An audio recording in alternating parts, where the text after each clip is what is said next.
Yeah, and I think especially that last part that you highlight about the ability to cross-examine.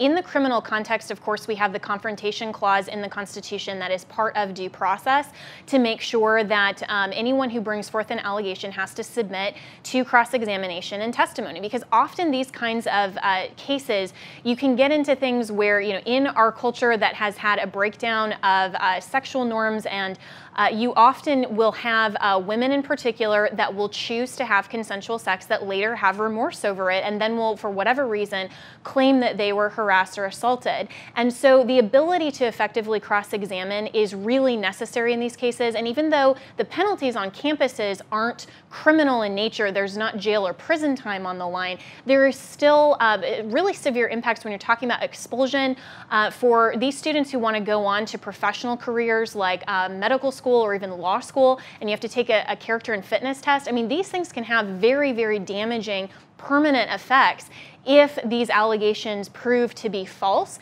And so this is protecting everyone here, and certainly alleged victims can bring forth their claims, but due process and the presumption of innocence absolutely matter to make sure that our system is fair and that college campuses are treating all students fairly. Right. And for example, I want to give this example too, because I think our good human nature, we tend to want to believe victims. We don't want to scorn them. We don't want to ignore them, and we should listen to them. We absolutely should listen to them and take their accusations seriously, but then to make sure that we're treating the accused fairly, we have due process. Just this past summer, there were two black football players who had college scholarships. They were accused of raping a girl. They were accused by the girl of rape. They were expelled from the school and they lost their scholarship. It was only later, when this girl was interviewed by law enforcement, that she admitted that no, she had sex with him consensually. She actually invited them to have sex because she was trying to make a third person jealous, a third man jealous,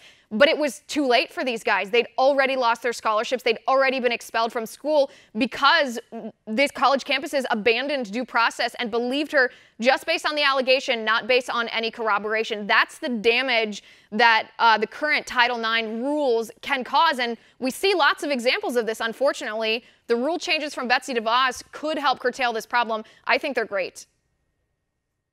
Yeah, I would agree with you, Liz. And the uncomfortable truth is that there are some alleged victims out there who bring forth claims that do so out of revenge. They do so for all kinds of reasons other than sincerity. And so we have to have due process in place so that the justice system and even the justice system on campus isn't manipulated as a political tool out of revenge, and that every person, whether it's their scholarship or its actual jail time, is protected and is afforded the right to fundamental fairness.